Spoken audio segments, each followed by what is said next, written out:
9/11-এর এই সময় যে ফ্যাসিস্টদের মইনু ফখরুদ্দিন আহমেদের সরকার, তৎকালীন সেনাবাহিনীর সরকার, এই বিএনপির নেত্রী, দেশনেত্রী, আফসীর নেত্রী বেগম খালেদা জিয়ার একমাত্র সন্তান তারেক রহমান, তখনই কিন্তু রাজনীতিতে তারেক রহমান ওতপ্রোতভাবে জড়িত ছিল না। এমন কাজ করে না এই দেশের জনগণ তার বিরুদ্ধে খেপে যাবে, এমন অন্যায় করে না এই দেশের জনগণ তার বিরুদ্ধে খেপে যাবে। তৎকালীন সেনাবাহিনীর নীল নকশার কারণে, দেশের আভ্যন্তরীণ ইয়ের কারণে বিএনপিকে অব্যাহতি দিয়ে এই দেশের ক্ষমতা থেকে ক্ষমতাচ্যুত করে তারা ক্ষমতায় এসে তাদের নীল নকশার কারণে দেশনেত্রী বেগম খালেদা জিয়াকে এবং তারেক রহমানকে এই দেশ থেকে বিতাড়িত করতে চাইছে, এই দেশ পদত্যাগ করাইতে চেয়েছিল।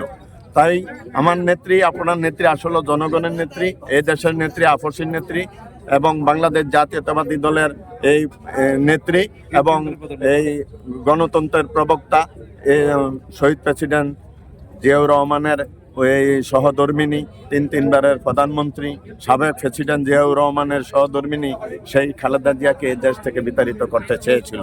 কিন্তু আপসের নেত্রী বেগম খালেদা জিয়া এই দেশকে এমন ভালোবাসে, এই দেশের জনগণকে এত ভালোবাসতো, তাই এই দেশ থেকে বলছে আমি মরে যাব, তারপরে এই দেশ পদত্যাগ করব না, আমি এই দেশ ছেড়ে যাব না, আমি এই দেশের জনগণের সাথে মিলেমিশে থাকবো, এই দেশের জনগণের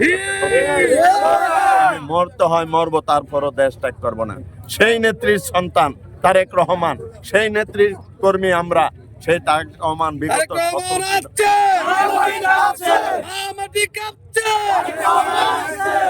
সেই তারেক রহমান তখন এই দেশ চিকিৎসার জন্য বিদেশে চলে গেছে, কিন্তু এই দেশের নীল নকশার কারণে এবং ষড়যন্ত্রের কারণে, ফ্যাসিস্টদের এই ষড়যন্ত্রের কারণে তারেক রহমান আসতে বাধা ছিল এবং সকল বাধা উপেক্ষা করে 17 বছর পর আমার নেতা, এই দেশের নেতা, আগামীর প্রধানমন্ত্রী জনাব তারেক রহমান সাহেব আগামীকাল 25 তারিখ এবং 2025-এ বাংলাদেশে পদার্পণ হতে যাচ্ছে।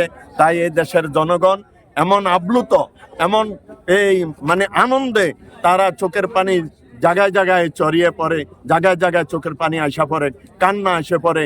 দীর্ঘদিন পরে আমার নেতা আগামীর প্রধানমন্ত্রী, বাংলাদেশ শাসন করবে, বাংলাদেশ এবং পরিচালনা করবে, বাংলাদেশের দায়িত্ব হাতে নিবে, সেই নেতা জনাব তারেক রহমান এই দেশে আগামীকাল আসছে।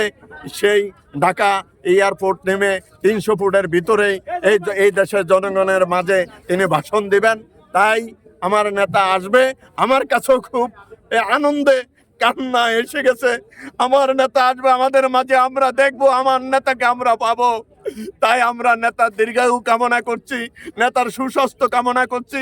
পাশাপাশি এই দেশের বাংলাদেশ জাতীয়তাবাদী দলের সকল নেতাকর্মীর সুস্বাস্থ্য কামনা করছি এবং আগামী দিনে এই বাংলাদেশ এবং একটি সমৃদ্ধিশালী, সুখের এবং সুন্দর একটি দেশ গড়ে তুলুক তারেক রহমানের নেতৃত্বে, এটাই কামনা করছি। ধন্যবাদ আপনাদের, ধন্যবাদ এই দেশের